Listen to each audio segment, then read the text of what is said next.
नेता बन गए, मंत्री बन गए, सांसद बन गए, विधायक बन गए, महामंत्री बन गए, लेकिन यदि हमने धर्म की रक्षा नहीं की तो ऐसा नेता होने से क्या फायदा। नारद बाबा कहते हैं हम गए महात्मा के यहाँ, वहां भी बड़ी विडंबना।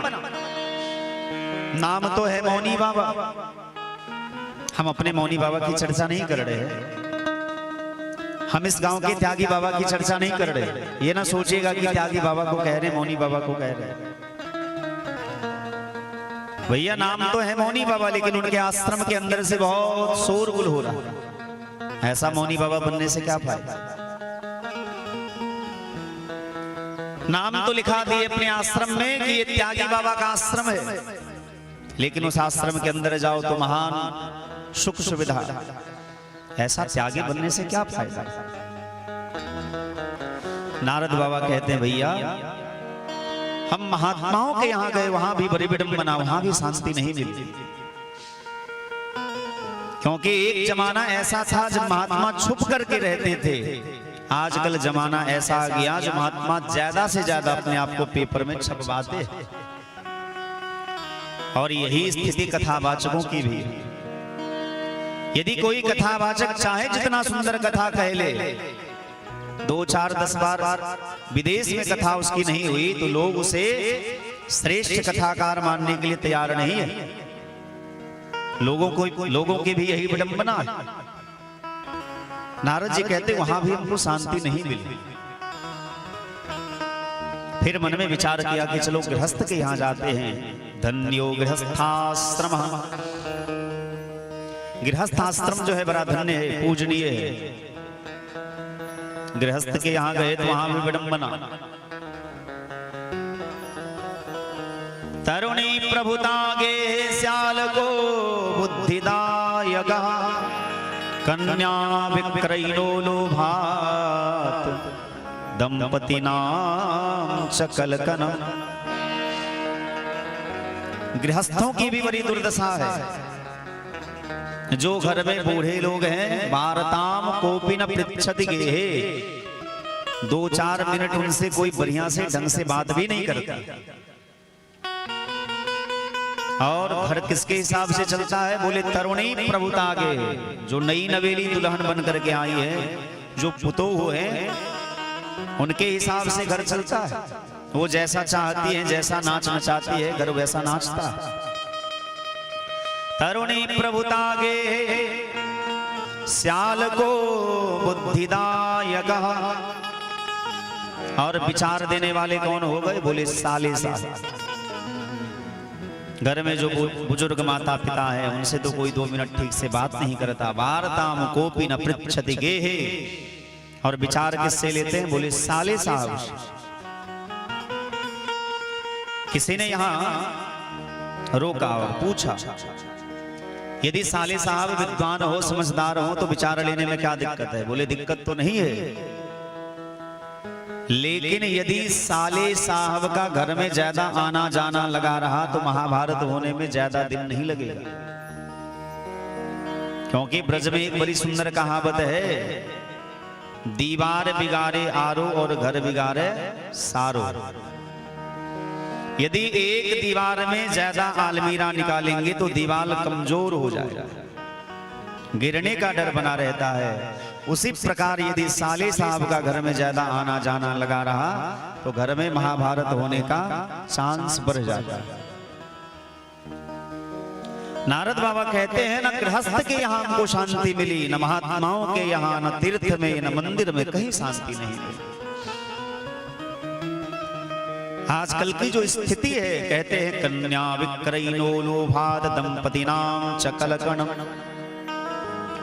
लोग अपनी बेटी का ब्याह नहीं अपितु सौदा करते हैं, सौदा। यदि किसी का बेटा इंजीनियर बन जाए तो 10 लाख, 15 लाख, 20 लाख दुकान खोल करके बैठे, और जैसे ग्राहक दुकान पे जाता है, पैसा देता है, सामान खरीद लेता है, उसी प्रकार आजकल रिश्तों की भी यही हालत है। बेटा वाला दुकान खोल करके बैठा है और बेटी वाला पैसा दे करके लड़का खरीदता है। कन्या विक्रयिनो लोभात, लोभ के कारण लोग अपनी कन्या का विक्रय कर रहे हैं। परिणाम क्या होता है? दंपति नाम चकलकणम, दिन रात पति पत्नी में झगड़े चलते रहते हैं। आजकल का विवाह भी बड़ा अद्भुत है। जब नया नया विवाह हो तो पत्नी का नाम पड़ता है चंद्रमुखी, और वही 2-4 साल बीत जाने के बाद चंद्रमुखी का नाम बदल करके सूरजमुखी हो जाता है। और महाराज 10, 5, 15 साल के बाद वही सूरजमुखी ज्वालामुखी बन जाती है। और 50 साल के बाद पुरुषों से पूछो, क्यों बाबा जी विवाह करके प्रसन्न हो? बोले नहीं नहीं, राम नाम आप ही लोग ठीक, अब तो जीवन दुखी बन गया। तो एक समय ऐसा होता है जो पति पत्नी बात करे और बगल वाला जो घर है उसमें बैठे हुए आदमी भी नहीं सुनते, इशारे में बातें हो जाती है। लेकिन 2, 4, 6 महीने के बाद, साल 2 साल के बाद पति पत्नी बात करे और घर के सारे लोग जानने लगते हैं। और महाराज एक दिन तो यह स्थिति आती है कि पति पत्नी आपस में लड़ाई झगड़ा करे और पूरा समाज जान जाता है। दंपति नाम चकलकणम। बोले ये सब कलयुग का प्रभाव है।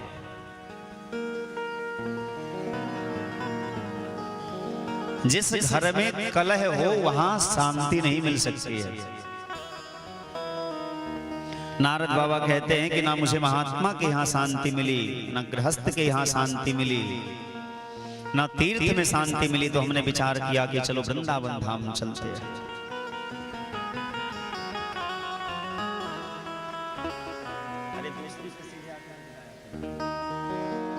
वृंदावन जाने को जी चाहता है, वृंदावन जाने को जी चाहता है, वृंदावन जाने को जी चाहता है, वृंदावन जाने को जी चाहता है, राधे राधे गाने को जी चाहता है, राधे राधे गाने को जी चाहता है। वृंदावन में बाके बिहारी, वृंदावन में बाके बिहारी, हाँ वृंदावन में बाके बिहारी, वृंदावन में बाके बिहारी, हाँ बाके बिहारी मेरे बाके बिहारी, बाके बिहारी मेरे बाके बिहारी, बाके बिहारी मेरे बाके बिहारी,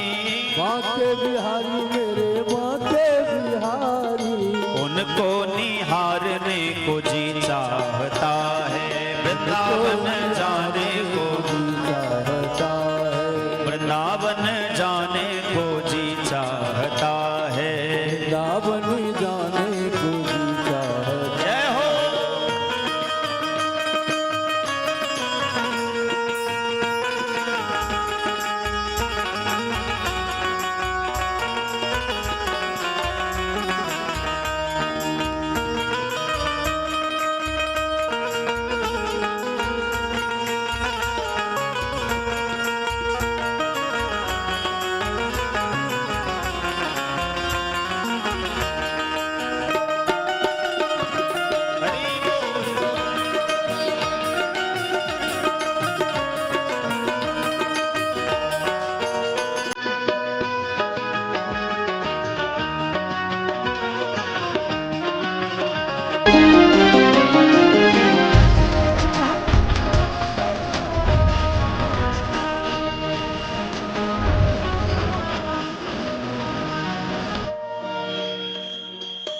वृंदावन में यमुना महारानी, वृंदावन में यमुना महारानी, वृंदावन में यमुना महारानी, वृंदावन में यमुना महारानी, यमुना महारानी मेरे कृष्ण की दीवानी, यमुना महारानी मेरे कृष्ण की दीवानी, यमुना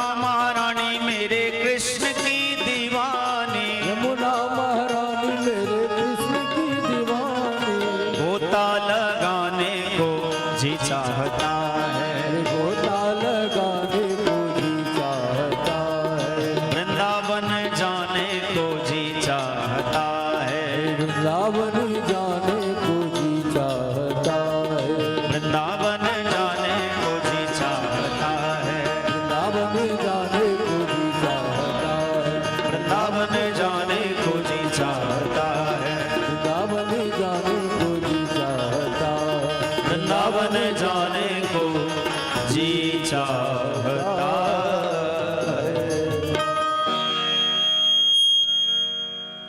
नारद बाबा कहते हैं कि मैं वृंदावन गया, वृंदावन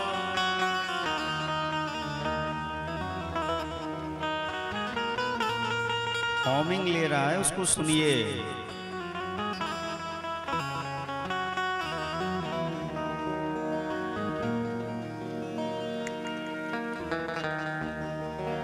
मैं वृंदावन में पावन यमुना के तट पर गया और वहां जहां भगवान की लीलाएं हुई थी, यामुनम तटमापन्नो यत्र लीला हरेरभूत। नारद जी कहते हैं कि मैं यमुना के पावन तट पर गया जहां भगवान ने बहुत सारी लीलाएं करी थी। तत्राश्चर्यं मया दृष्टं श्रूयतां तन्मुनीश्वराः। नारद जी कहते हैं कि मैंने वहां बहुत बड़ा आश्चर्य देखा। क्या आश्चर्य देखा? एका तु तरुणी तत्राणि संस्नाखिन्न मानसा।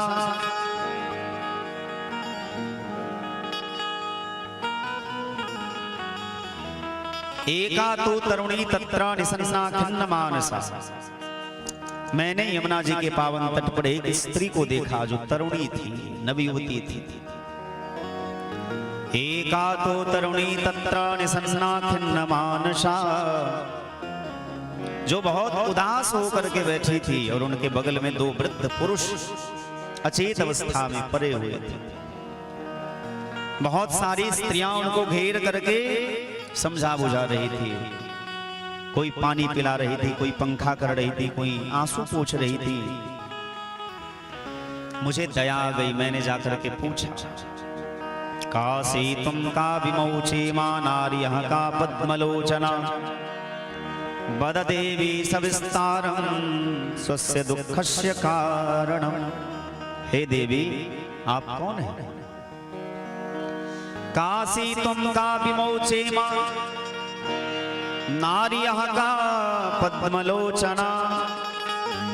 ये दोनों पुरुष कौन हैं और ये सुंदर सुंदर आंख वाली स्त्रियां कौन हैं? वद देवी सविस्तारं स्वस्य दुःखस्य कारणं। हे देवी, आप अपने दुख का कारण बताइए। वद देवी सविस्तारं स्वस्य दुःखस्य कारणं। वो युवती स्त्री कहती है, अहम भक्तिरितिख्याता इमो मे तनयो मतो ज्ञान वैराग्य नामानो कालयोगेन जर्जरो। नारद बाबा, मेरा नाम भक्ति है और ये दोनों पुरुष मेरे पुत्र हैं, और काल के प्रभाव से मैं तो युवती बन गई और मेरे दोनों पुत्र बूढ़े हो गए। इसीलिए मैं चिंतित हूं, उदास हूं, रो रही हूं। नारद बाबा ने ध्यान लगा करके देखा और कहने लगे कि मां, इसमें आपका कोई दोष नहीं है। ये कलयुग का प्रभाव है। अयम तो युग धर्मो ही वर्तते कस्य दोषणम। ये युग धर्म है, कलयुग के प्रभाव से ऐसा हुआ है। लेकिन आप चिंता न करिए, मैं आपके दोनों पुत्रों को सचेत करूंगा। और ये कह करके नारद बाबा ज्ञान और वैराग्य को जगाने लगे। वेद वेदांत घोषैश्च गीता पाठैर्मुहुर्मुहुः। नारद बाबा कहते हैं कि मैंने उनके कान में जाकर के वेद का पाठ किया, वेदांत का पाठ किया, बार बार गीता का पाठ किया, लेकिन फिर भी ज्ञान और वैराग्य की चेतना वापस नहीं आई। उठ करके कुछ खड़े हुए, लेकिन फिर मूर्छित होकर के गिर जाते थे। मुझे बड़ी चिंता हुई। उसी समय आकाशवाणी हुई और आकाशवाणी ने कहा, उद्यमः सफलस्तेयं भविष्यति न संशया।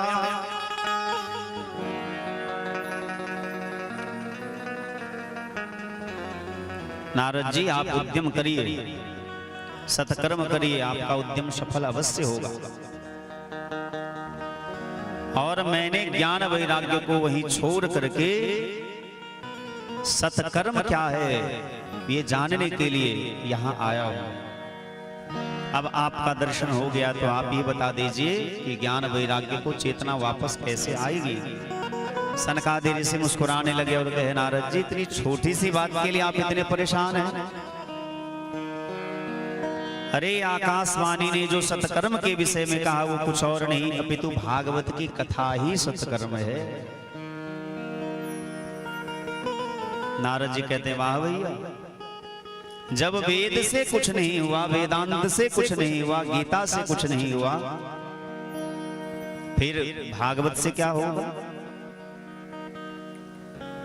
बोले, ये बताओ कि भागवत है क्या? नारद जी कहते हैं, भागवत वेद रूपी कल्प वृक्ष का पका हुआ फल है। सनकादि ऋषि कहते हैं, यही तो कहना चाहते हैं हम आप कि जो काम फल करेगा वो वृक्ष नहीं कर सकता है। आम का फल खाने वाला व्यक्ति यह विचार करे कि जब आम इतना मीठा है तो उसका पेड़ कितना मीठा होगा, और फल छोड़ करके यदि वो वृक्ष खाने जाए तो ना तो स्वाद मिलेगा और उल्टा उसकी 32 दांत टूट जाएगी। दूध के एक एक बूंद में घी रहता है, लेकिन जो काम घी करेगा वो दूध नहीं कर सकता। गन्ने के रस से ही शक्कर बनता है, लेकिन जो काम शक्कर करेगा वो गन्ना नहीं कर सकता। उसी प्रकार वेद से ही भागवत निकला है, लेकिन जो काम भागवत के द्वारा होगा वो वेद नहीं कर सकते हैं।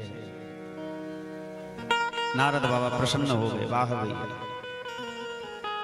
आज मुझे पता चल ही गया कि चाहे कोई कितना भी वेद पढ़ ले, शास्त्र पढ़ ले, लेकिन जब तक संतों का संग नहीं होता है तब तक उसे ज्ञान प्राप्त नहीं होता है। कृपा करके आप ही भागवत सुना दीजिए।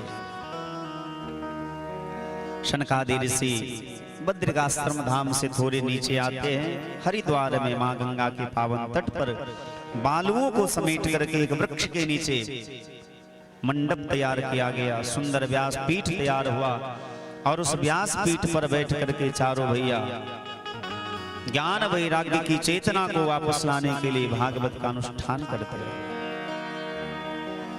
हाथ में जल लेकर के जैसे नारद जी ने संकल्प किया कि मैं ज्ञान और वैराग्य की चेतना को वापस लाने के लिए भागवत का अनुष्ठान कर रहा हूं, महात्माओं को पता चला। सभी महात्मा दौड़ दौड़ करके आने लगे। गृहस्थ संत को पता चला, सभी गृहस्थ संत दौड़ दौड़ करके आने लगे कि चलो सनकादि ऋषि के द्वारा कथा हो रही है, नारद जी कथा करवा रहे हैं और हरिद्वार के मां गंगा के पावन तट पर यह दिव्य कथा हो रही है। ऐसा सुंदर संयोग फिर जीवन में दोबारा नहीं मिलेगा। सभी देवता लोग भी, जिन देवताओं को सुखदेव बाबा ने डांट करके भगा दिया था, वह देवता लोग भी देवलोक से उतर उतर करके हरिद्वार में आने लगे। देखते देखते पूरा हरिद्वार मां गंगा का पावन तट जो है महाकुंभ के मेले के जैसा भर गया। और जैसे नारद बाबा ने संकल्प किया कि मैं ज्ञान और वैराग्य की चेतना वापस लाने के लिए भागवत का अनुष्ठान कर रहा हूं कि भक्ति मैया अपने दोनों पुत्र ज्ञान और वैराग्य को लेकर के ताता थैया करके नाचती हुई आई। भक्ति सुतो तो तरुणो गृहीत्वा प्रेमैकरूपा सहसा विरासेत श्री कृष्ण गोविंद हरे मुरारे नाथेति नामानि मुहुर्वदन्ति। भक्ति मैया दोनों पुत्र ज्ञान और वैराग्य को लेकर के आई, लेकिन कथम प्रविष्टा कथम आगतेयम इति मुनीनाम तर्कयन्तः। कथम प्रविष्टा कथमागतेयम इति मुनीनाम तर्कयन्तः। भक्ति महारानी किस रास्ते से आती है, कब आई, कैसे आई, किसी को पता नहीं चला। जैसे कथा सुनते सुनते हमारे जीवन में भी भगवान की भक्ति आ जाती है और हमें पता नहीं चलता, उसी प्रकार उस सभा में भक्ति मैया ज्ञान वैराग्य को लेकर के आती है। नारद जी से भक्ति मैया ने पूछा कि बाबा, आपने सबके लिए बैठने का तो स्थान बनाया है, मैं कहाँ बैठूं। नारद जी ने कुछ देर विचार किया और कहा, माँ, यहाँ हमारे जितने भी श्रोता हैं सबका हृदय निर्मल हो गया है और श्रोताओं का हृदय ही आपके लिए सुंदर स्थान है। भक्ति मैया ज्ञान विराग के सहित सभी श्रोताओं के हृदय में जाकर के बैठ गईं। सभी प्रसन्न हो गए, नाम कीर्तन होने लगा। नारद जी ने सनकादि ऋषियों से पूछा कि भागवत की कथा सुनने से केवल ज्ञान वैराग्य की चेतना वापस आती है अथवा पापियों के पापों का भी नाश होता है। सनकादि ऋषि ने कहा कि हम तुम्हें एक इतिहास की कथा सुनाते हैं। क्या कथा सुनने से पापियों के पापों का भी नाश होता है? क्या पापियों का भी उद्धार होता है? और यदि उद्धार होता है तो के विशुद्धन्ति वदन्तु मह्यम। कथा को सुनकर के आज तक कौन कौन पवित्र हुए हैं, कृपा करके हमें बताइए। आज की वाणी यही विश्राम लेती है, शेष कथा का चर्चा करेंगे। हमको जाना भी है क्योंकि 5:30 बजे फिर कोरलपट्टी में कथा कहनी है। आज कथा का वहां विश्राम दिवस है, कल से फिर समय से कथा होगी। अच्छा माता जी, कथा का समय क्या रखा जाए? कथा कहने का समय क्या रखा जाए? हिंदी नहीं बुझे छियै? एहन तो नहीं ने जते देर कथा कहलिए अहाँ किछु बुझबे नहीं केलिए। कथा के टाइम की राखल जाए? अच्छा 3-4 बजे हमरा बुझने ठीक रहते कि बाबा 3-4 बजे ठीक रहते। अच्छा अब तो कल से अपन समय रहते, अपन दिन रहते 2 से 6। हाँ बढ़िया रहते, लोग के साँझ बेर में अपन घर चल जाता।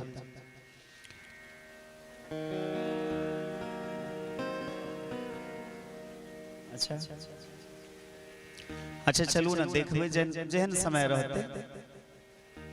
कल पुनः सब गोटे कथा में जरूर आए। आय बानी कही ठाम विश्राम और 2 बेर भगवान नाम कीर्तन सब गोटे गावी और उसके बाद आरती का प्रसाद लो के सब गोटे जाए। जय सिया राम, जय जय सिया राम, जय सिया राम, जय जय सिया राम, जय सिया राम, जय जय सिया राम, जय सिया राम, जय जय सिया राम, जय सिया राम, जय जय सिया राम, जय सिया राम, जय जय सिया राम, जय सिया राम, जय जय सिया राम, जय सिया राम, जय जय सिया राम, जय सिया राम, जय जय सिया राम, जय सिया राम, जय जय सिया राम, जय सिया राम, जय जय सिया राम, जय जय सिया राम, जय जय सिया राम, जय सिया राम, जय जय सिया राम, जय जय सिया राम, जय जय सिया राम, जय सिया राम, जय जय सिया राम, जय जय सिया राम, जय जय सिया राम, जय सिया राम, जय जय सिया राम, जय जय सिया राम, जय जय सिया राम, जय सिया राम, जय जय सिया राम, जय जय सिया राम, जय जय सिया राम,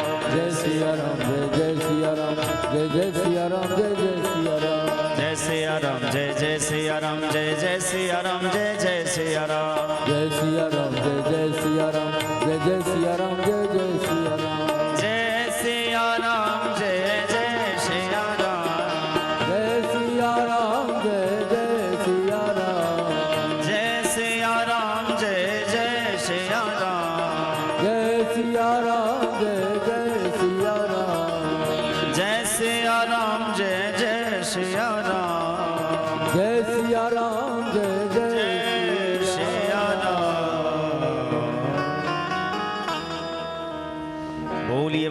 भागवत भगवान की जय। सब गोटे अपना अपना स्थान पर खड़ा हो जाए, भागवत भगवान की आरती गावे।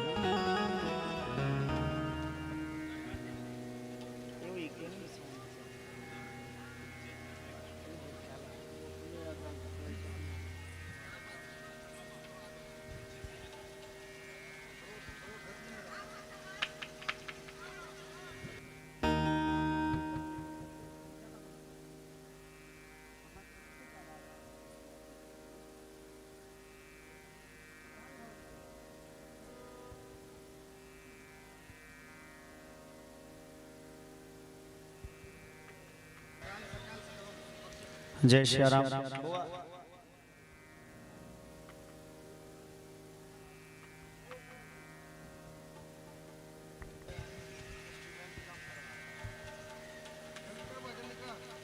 श्री भागवत भगवान की है आरती,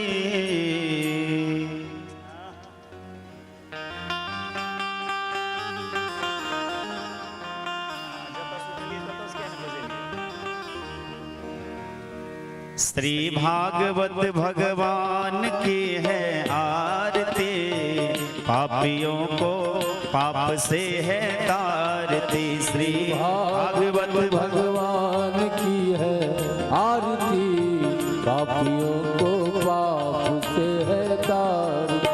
ये अमर ग्रंथ ये मुक्ति पंथ ये पंचम वेद निराला है, नव ज्योति जगाने वाला है। ये अमर ग्रंथ ये मुक्ति पंथ ये पंचम वेद निराला है, नव ज्योति जगाने वाला है। ये अमर ग्रंथ ये मुक्ति पंथ ये पंचम वेद निराला है, नव ज्योति जगाने वाला है।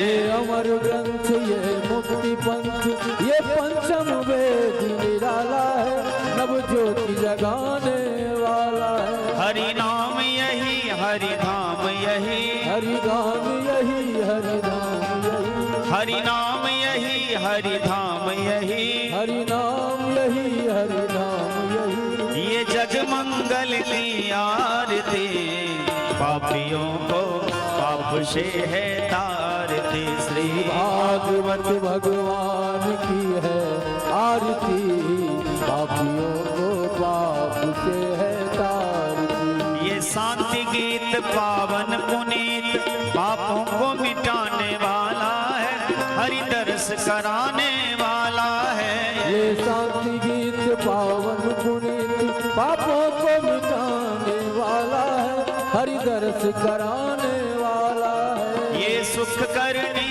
ये दुख हरणी, ये सुख करनी ये दुख हरनी, ये सुख करनी ये दुख हरणी, ये सुख करनी ये दुख हरनी। श्री मधुसूदन की आरती, पापियों को पाप से है तारते। श्री भागवत भगवान की है आरती, पापियों को पाप से है तारती।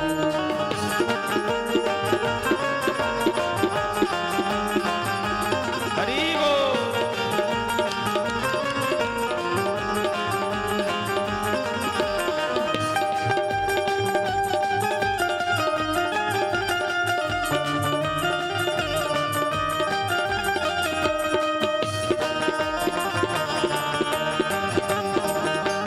मधुर बोल भव पंथ खोल सन मार्ग बताने वाला है, बिगड़ी को बनाने वाला है।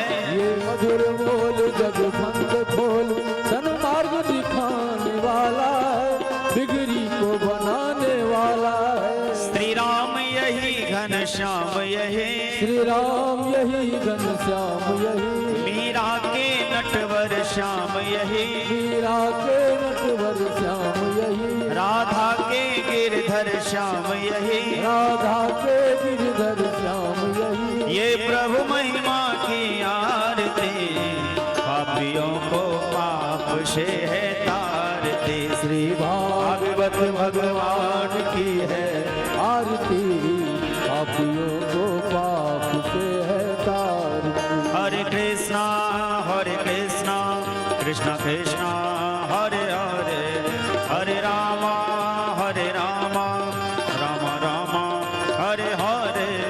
Hare Krishna, Krishna Krishna, Hare Hare, Hare Rama, Rama Rama, Hare Hare. Hare Krishna, Krishna Krishna, Hare Hare, Hare Rama, Rama Rama, Hare Hare. Hare Krishna, Krishna Krishna,